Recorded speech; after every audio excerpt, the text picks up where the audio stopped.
वाली को चरनिया में लवनिया सरावा छोड़ी के तू जालू कहे बेटा के घरवा छोड़ी के तू जालू कहे बेटा के घरवा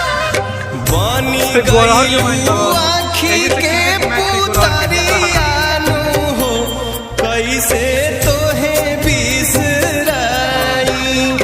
बनी गई आँखी के